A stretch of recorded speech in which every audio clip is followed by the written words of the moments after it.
Right. How are your profit margins, John, for like OA?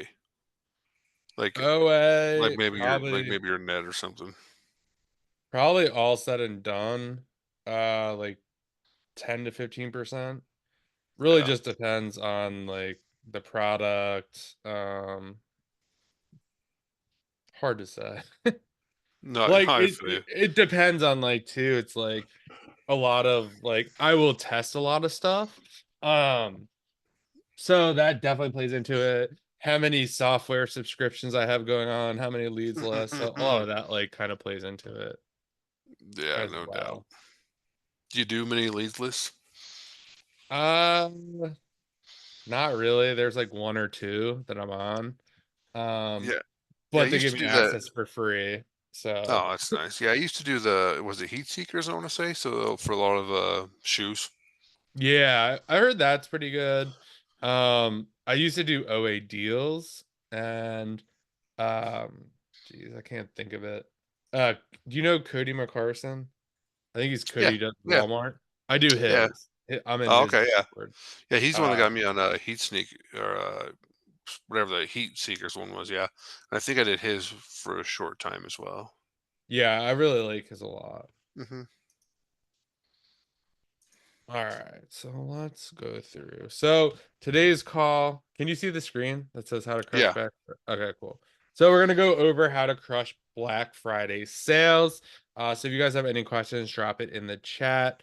This is like probably one of the best times to source. This is where you're gonna get the cheapest price for pretty much anything. So let's just get started with this. I'm just gonna copy and paste. Oops. All right. So the first thing that I kind of made this mistake is going to be FOMO. Like you don't really want to have FOMO. It's going to be really hard. You're going to see a lot of people on social media, posting they spent $50,000 and all this other stuff. Don't worry about that. Like play your own game. So don't really pay attention to social media. This is one that I made a big mistake my first year. Don't leverage more than you can afford, especially in times today. The worst thing you could do is spend more money or hope that things are going to pan out with trendy toys. I bought a lot of Lego sets, a lot of hot toys that were supposed to be hot that never turned out to be hot. Wasn't over leveraged. I technically don't really want to have more on a credit card than I have in my bank account. That's how I do it. I know a lot of other people. You're going to see a lot of people have already seen it.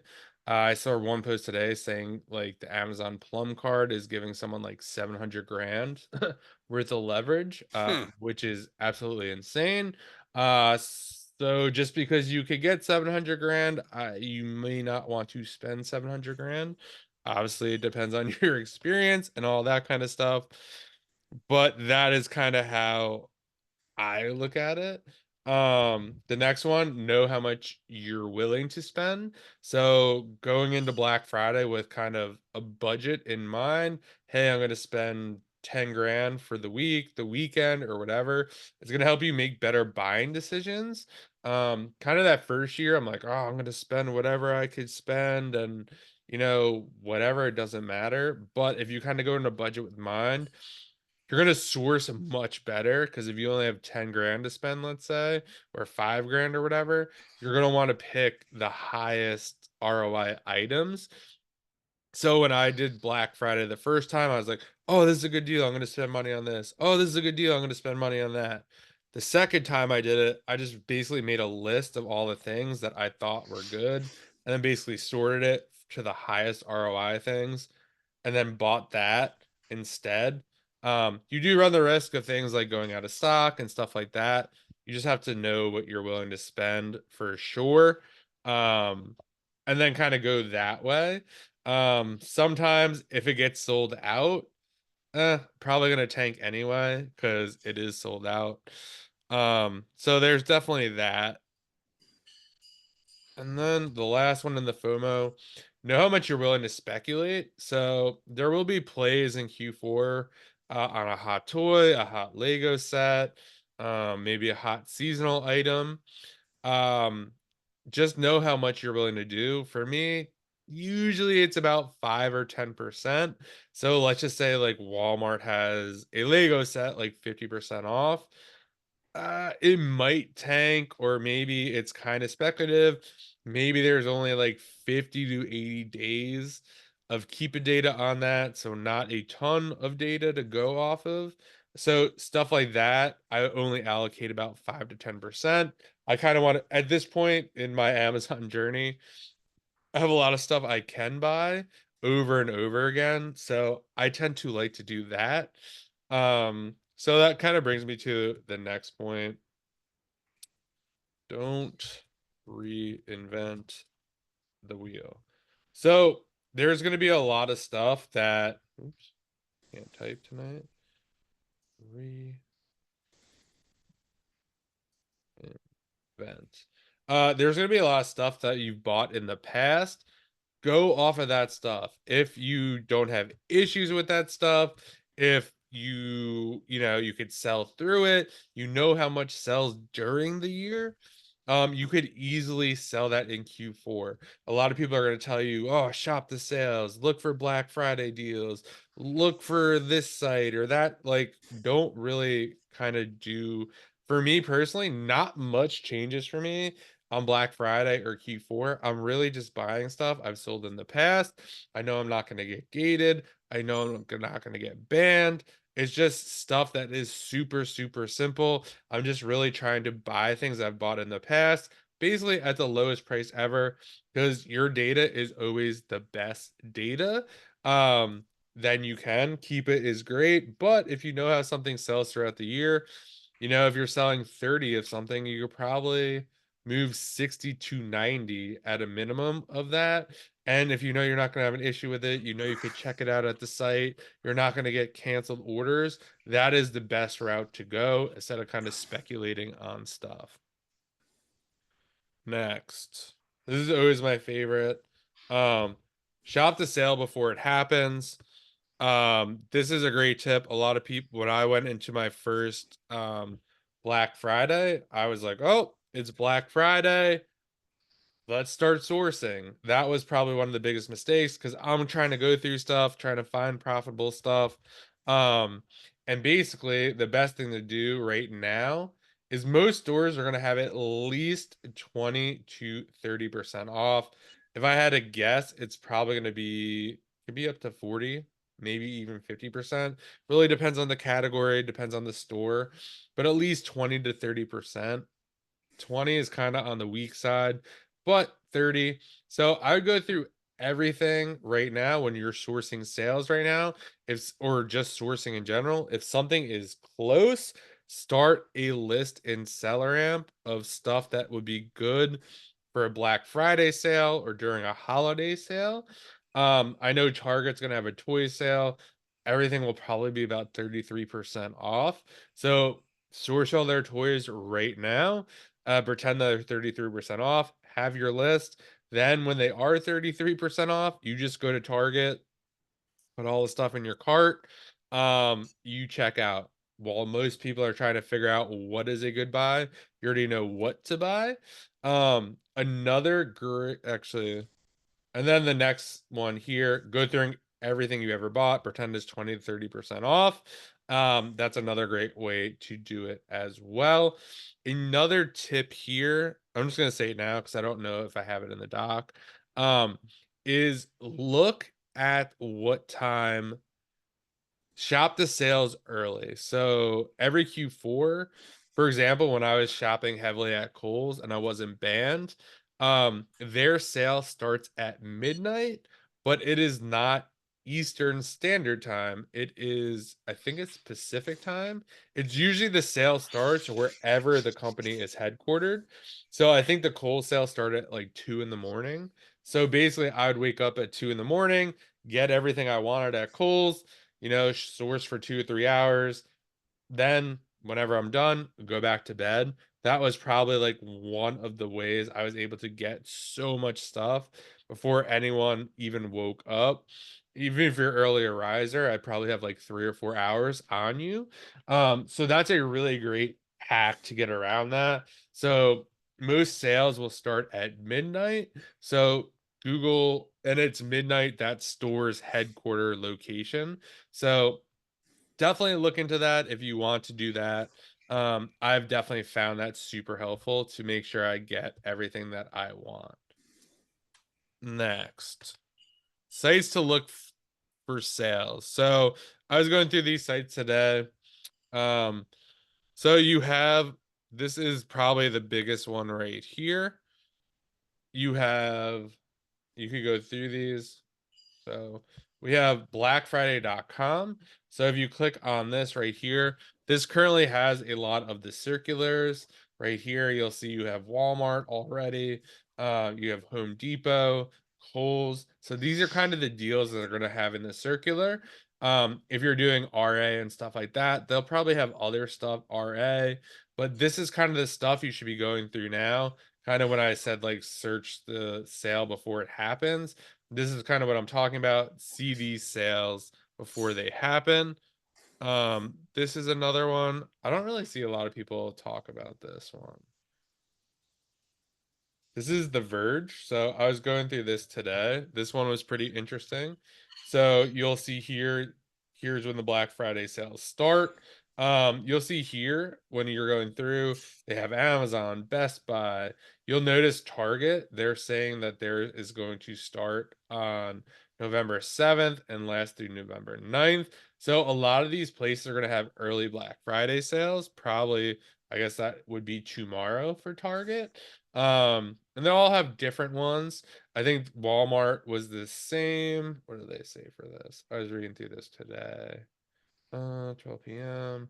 This says November 15th. So there's going to be a lot of Black Friday early sales.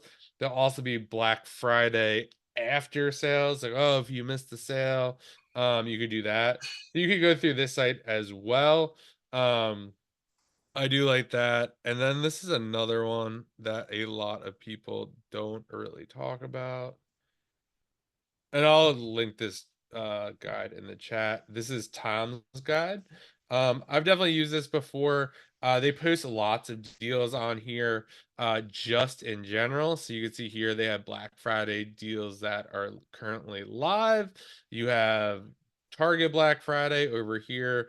They have TVs, best picks. They have all sorts of stuff here. You'll see here Disney toys. They just kind of have quick links to everything. So this is a good site to go through. They, and then just to get ideas as well.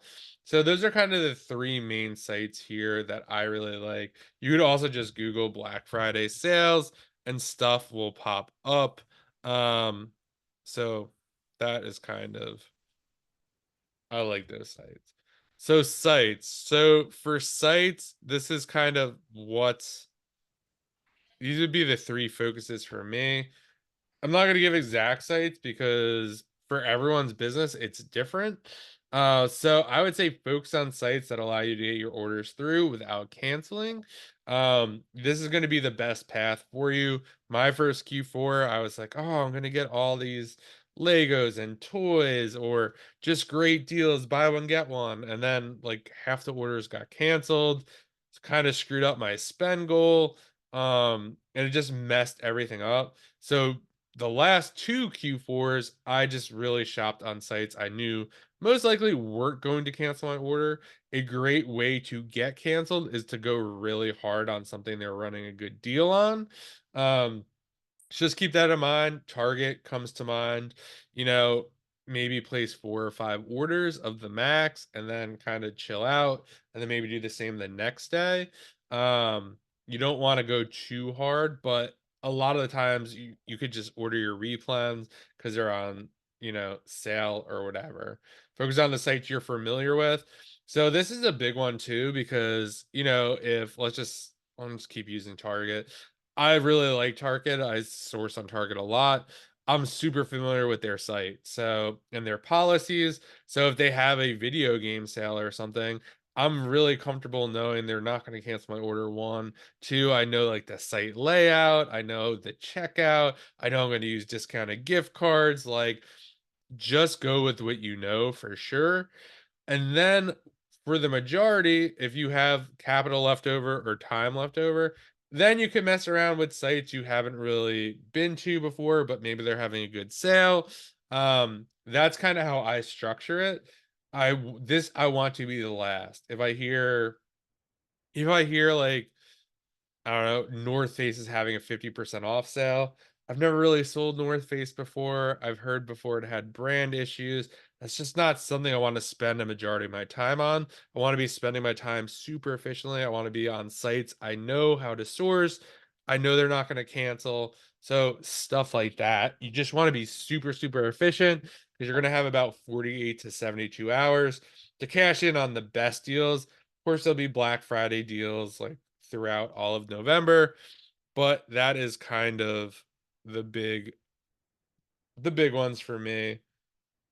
Next is gift cards. So for gift cards, we always want to be using gift cards to kind of get the best price on things. Um, and one of the big tips I have for this is if you have the capital, buy gift cards now or about a week or two before Black Friday. Obviously, we're coming up on it. But one of the things I noticed is I was able to get, let's just say, 7 to 10% off a Target. Um, Pretty much all throughout the year, you could kinda use Card Cookie, they usually have 7% off.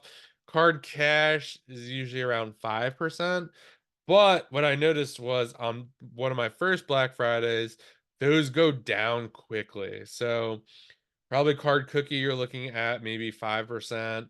They cap you at, like, I think $1,500, 1,500. Card Cash doesn't cap you, but that target, that 5% is gonna turn into 2 to 3%. So you don't really get the bigger discounts because a lot of other people are scooping up those discounts on those gift cards. So you really want to try to lock them in early, especially if you know you're going to spend at those stores. Even if it's not on Black Friday, like for example, like I know I'm going to be shopping at Target regardless. So to have about 5 or 6K in Target gift cards does not worry me at all. Um, but on the flip side of this, do not buy gift cards from sites you do not source regularly. Just because they have 10 to 20% off does not mean it is a good deal because you don't know if you get orders through. You just don't want to be stuck holding these gift cards. And on another point for this, make sure you know the gift card policy for each store. You could kind of just Google this.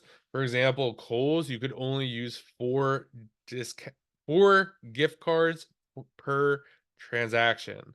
So I've definitely screwed up a couple times where I'm like, oh, like I'm gonna place this $1,000 order. I have, let's just say 5 $100 gift cards. Well, I can only use 4. So now my math is wrong because I can only use $400 worth of gift card on a $500 order. So just make sure you know that. Usually Target does not limit. Walmart is usually not an issue because they only like give you 1%. Also know it's worth your time. Like buying Walmart gift cards for 1 to 2% off for me personally is not worth it. Um, it's just too much hassle for that. So you wanna make sure you're getting, like, a deal that makes sense for you, because using gift cards is definitely great, but it also adds an extra layer of work. So just kinda know what kinda work you're willing to do. This one I talk about a lot. This you want to go wide and not deep. My first Q4 for sure. I hit Walmart really, really hard. Basically because Walmart doesn't care. They let you order pretty much as whatever you want. Usually you have to order in quantities of 12, but it's really not a big deal. They'll let you order as much as you want. Walmart will definitely have a mini site, probably. They did last year and I think the year before. Everyone's gonna be looking at that mini site. You kind of want to try to avoid the stuff on that mini site. They will definitely have other deals. So like a great example would be like go to the video game section just because they have 5 video games featured in that mini site does not mean there are not other video games on sale. So I literally go to Walmart, type in video games. You could sort like lowest to highest price. You could also sort sale items as well. So you want to kind of go outside the box as well. A lot of people are going to be looking at these sales. So you want to make sure um you're being smart about it. Again, going back to, not leveraging, maybe know what you're willing to speculate. I did buy a ton of Lego sets last year from Walmart. It did not go as well as I had hoped. A lot of people jumped on them, but it turned out all right. This also really depends on too how you are prepping. So last Q4, I did all the prep myself. So I didn't really get that hurt on those Walmart Legos just because you need to have a good night, Jeff. Just because you need to make sure if you're sending it to prep, you got to build in another week or two, or probably a week, just depending on when it arrives there. So, but if you're prepping yourself, as soon as you get it, you can put a label on it, get it to the prep center, and get moving. So just keep that in mind when you're kind of looking at stuff like that, and try to avoid the first page. So a lot of stuff you're going to see on the first page, you kind of just want to avoid that stuff. Everyone's going to see that stuff. Dig deeper again. Go through your replans, stuff you've bought in the past. Those are the best things you could buy, because again, you already know how they're selling. You know the history. You don't have to worry about issues. So that is a big one for me. This one I started using last Q4 and it worked out really good. Using family and friends. So you could use family and friends to help you secure stuff, whether you're buying online or you're doing RA. Parents, brothers, sisters, cousins, uncles, whatever. Hey, can you go here pick this up for me? Hey, can you order this if the site, is, not letting you order so much. So the second part of this, and one of my favorite things, this isn't necessarily related to family and friends, but join mom Facebook groups in your area. So one of the reasons why you want to join these groups is because they are going to be talking about the hot toys that one, they're having trouble getting. So you'll see posts like I saw posts last year. Hey, I'm having a lot of trouble getting this certain toy in my area. Does anyone know where I could get this? Or if you have one, would you sell it to me? Or if it's in your area, can you pick one up for me? All sorts of stuff. So you're going to learn a ton about what is currently selling now. And on the flip side of that, you're going to have people posting, oh, yeah, it's at XYZ Target. Oh, yeah, it's at this Walmart. Oh, yeah, it's at Best Buy. So you're going to kind of learn where these hot products are currently stocked, and on top of learning what the hot products are. Um, so that's why I like that strategy as well. So I'm just going to put that in the bullet. The next one here, this is one, whether you have kids or not, ask them what they want for Christmas. Obviously, you're going to do that anyway, but if they want it, there's going to be other people that want it. I have a niece, so I'm constantly asking my sister, what does my niece want for Christmas? What is popular? What does other moms in the class or their kids want? What are they currently buying? Stuff like that. Jen says that's a great deal. I also pay attention to what my friends' kids like as well. So I have an idea of what the kiddos are into. Yeah, that's a great, great point. For me, I don't have any kids, so like it's hard for me to get a read on stuff, but you could also like look towards other people as well. Like we saw a lot of, the Stanley Cup craze last year and especially the year before that. So, hey, like, what are they buying? Also, just don't look at kids, look at high schoolers or college kids. One of the biggest things, trends of the Stanley Cups, which I was talking to with Drew, is he caught on to it because he had a niece and she said that everyone in college actually collects the different colors. So it wasn't necessarily you're just buying one Stanley Cup because it was hot, it's that they wanted all the colors. So, getting these like little tiny insights doesn't sound like a big deal, but it could definitely be a big deal. It could definitely put you onto something. Um, so definitely look at that. Another good part of this is going to be TikTok. So, what is trending on TikTok? You could literally type in like toys or games, or just type in like TikTok viral, see what's going viral. And then you could get in on that stuff. There's definitely going to be stuff that is going viral on TikTok, whether that's a game, um, an electronic, a cooking utensil, whatever. I know the big thing last year, also probably the year before, was like the Ninja Creamy.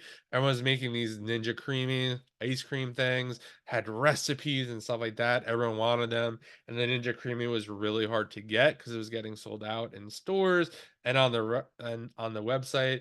And people are able to make a lot of money selling these Ninja Creamies on um, Amazon. All right, so we kind of went over how to crush the Black Friday sales.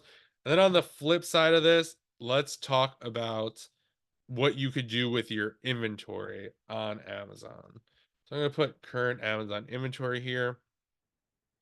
So this is what I currently like to do with the inventory. So you want to keep your prices high on your best-selling items and raise your maximum. So if you're using a repricer, you definitely want to put your maximums higher. I wouldn't say anything crazy, maybe $5 to $10 higher. If you're using something like Aura, you could just adjust your max prices. Super, super simple. And Aura is usually pretty good. It will adjust with the market, so it's not just going to raise your price 10 more dollars. It will, if the price isn't going $10 more, it's not going to take it there. It usually won't give you a high pricing era. So use that to your advantage. And you Black Friday, there's going to be a ton of volume on Amazon itself. So you don't want to sell stuff for cheap, especially we're going into the holiday season as well. This is where people will be buying. December is right around the corner. So you don't want to sell out all your inventory. I definitely did that the first year. I was like, oh, everyone's going to be on Black Friday. Like, I got to have the best prices. I want to be competitive. And what ended up happening was I went out, I ran out of stock as the lowest price, and wasn't necessarily able to get more stock. That was kind of my theory, like, oh, I'll sell out now, take that capital, dump it into more inventory. But that wasn't really the case, and I wasn't really able to do that. You have to think in your head too, which I kind of miss. It's like, oh, will I be able to get this inventory in time? Obviously, I'm prepping myself, so I probably would be able to, but again, we don't know how quickly Amazon is going to get our items live. So just keep that in mind. You want to keep your prices high on good selling inventory, your replenishables, the things you know that will move well. And then on the flip side of this is something I didn't really take into consideration. I was so busy just kind of like thinking about my own inventory. Is this a great time to move stale inventory or inventory that is just not great? You want to set your prices to break even or even a small loss. This is one of the greatest times to get rid of the loser ASINs that you have. It happens to all of us. It's totally fine, but this is a great time to get your money back, to invest it into better inventory. There's going to be, like I said, a ton of people shopping on Amazon on Black Friday. So this is a great time to just clear out any old inventory that's not really moving and not really selling. Um, so definitely look for opportunities to get rid of this older stuff or just stuff that has maybe tanked in price. This is a great time to get rid of it. Um, so yeah, that is what I have for you guys tonight. Do you guys have any questions? You could just put them in the chat. If not, we're gonna keep this call short. Um, Yeah, it looks like there are no questions. I will get this call recorded, posted. I will get this call recording posted for you guys and the Google Doc. So thanks so much. Thanks for being flexible on the day. I'm guessing most of you, thought Tuesday, but we did the call Wednesday. So thanks, guys, so much. And we'll see you in the next call. And let me know if you have any questions in the school group. See you next time.